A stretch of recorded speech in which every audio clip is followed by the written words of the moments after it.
All right, here we go. After weeks of planning, packing, and overthinking on what to bring, it's finally happening. I am off to Rome, and this is a trip that I'm going on with my mother. We have been looking forward to spending a couple of days in Rome before we get on our 7-night Mediterranean cruise with Royal Caribbean's Odyssey of the Seas. As you can see, it's a little bit squishy. This is not exactly business class, but it'll have to do. I'll be sure to stand up midway through the flight just to stretch my legs a little bit. And yes, I am by the window seat, but my mother is next to me and we have a lovely kind lady right next to us. We'll be fine. So we're just getting ready for takeoff real soon here, and I just want to say that when we land in Rome, I will share with you exactly what happened in this tourist trap scenario that is typically spoken of, and I've never experienced anything like this before, so please stay tuned to watch, and I'm really curious if you have any feedback after that.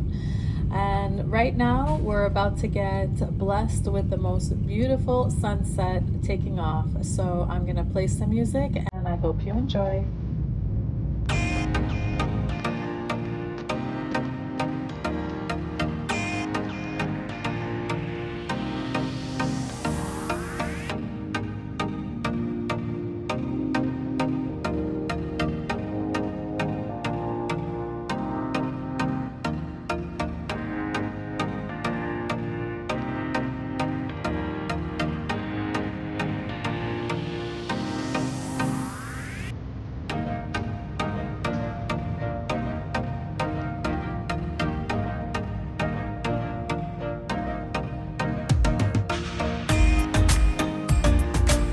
So now we are getting close to landing in less than 2 hours, which will go by very quickly. In the last several hours, I was able to watch 2 movies, and I definitely got up to stretch my legs. And we were offered a dinner. The dinner had the option between a chicken meal or a pasta dish, and I wanted chicken, but I somehow said pasta and I regretted it. The pasta had a pesto sauce to it that was just not good. I didn't even eat half my dish. It's okay. There were plenty of other things that came with it, some bread, some cheese, some salad, and a drink. So I was just fine.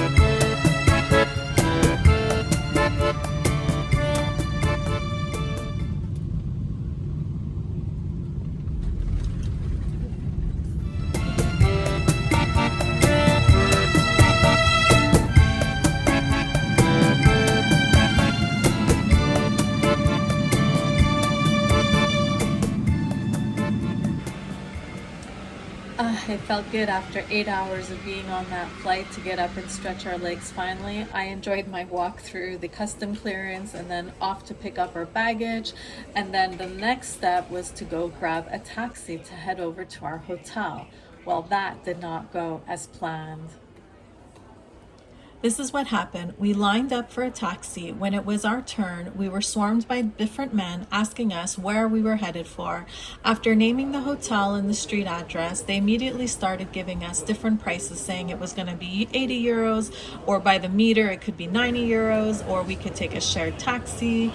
I started saying no grazie, and I even pointed onto the map that our hotel was within the walls of the 55 euro fixed rate.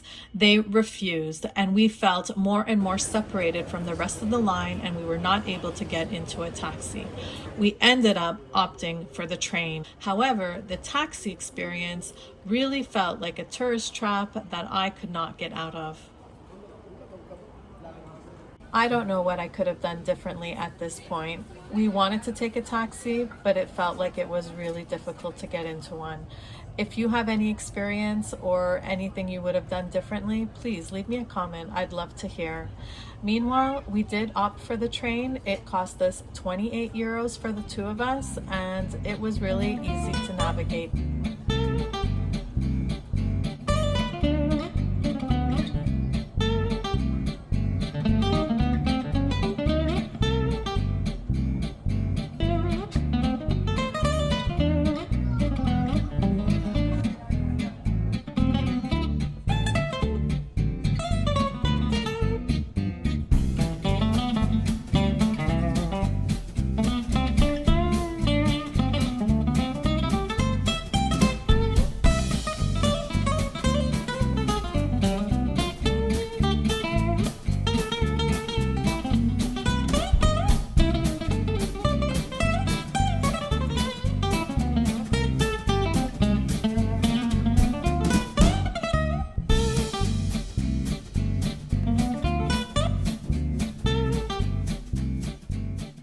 All right, we survived our train ride without a hitch. We had our two big suitcases and two backpacks, and we made it. Now we just needed to navigate to our hotel room, and I got to see some of the cute little quiet streets around the train station. And I am now going to give you a tour of our hotel. We chose Hotel des Artistes Roma, which is a value hotel. It is a 3-star and rated about 4.3 based on location. Only 7 minutes from the Roma Termini station and a 3-minute walk from the Castro Pretorio metro station. And now, to be very honest, the hotel felt a little quirky, and that was my oversight of not really looking into the details too closely.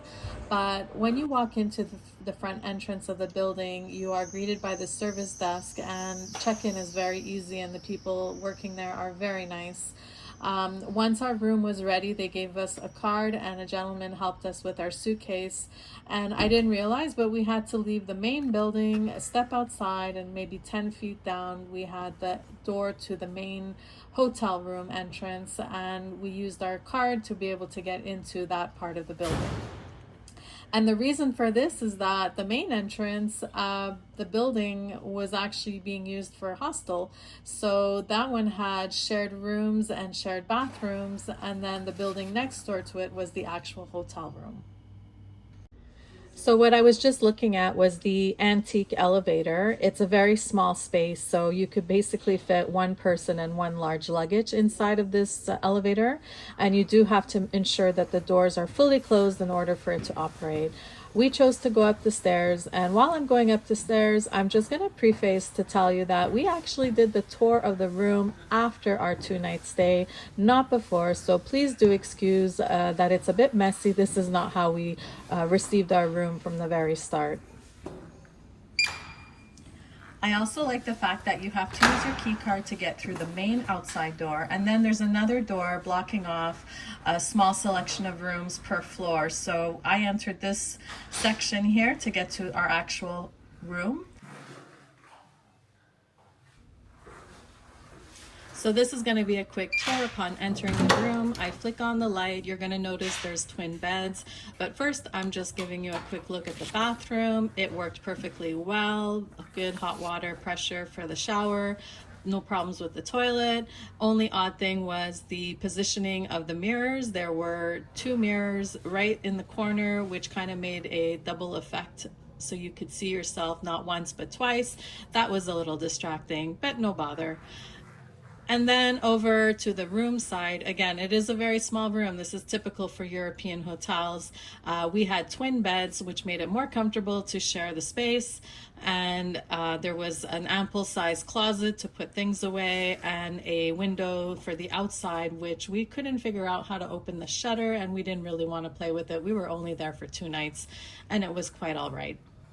Now, given that they were shutter windows and the window was slightly open because at this time of the year, the month of May, it was still fairly cool at night. We did not really need AC, so the room temperature was very comfortable, but we could hear noises outside on the street during the nighttime if there was a car driving by or people walking by talking.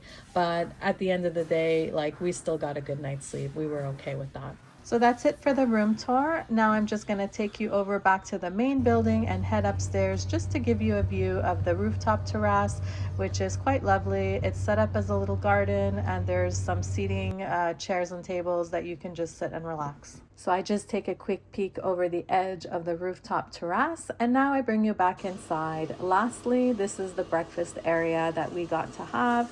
We paid extra for our 2-night stay to have breakfast in the morning. They were open as of 7 a.m. and it's a great start to your day, so you don't have to worry about energy, what you're gonna eat, having your first coffee. So I highly recommend it. There was really a nice selection of pastries and breads and scrambled eggs, boiled eggs, sausage, ham and cheese, fruit. There was cereal and there was yogurt, and a great coffee machine that you can make the style of coffee of your choice. I really enjoyed the cappuccinos and a shot of espresso.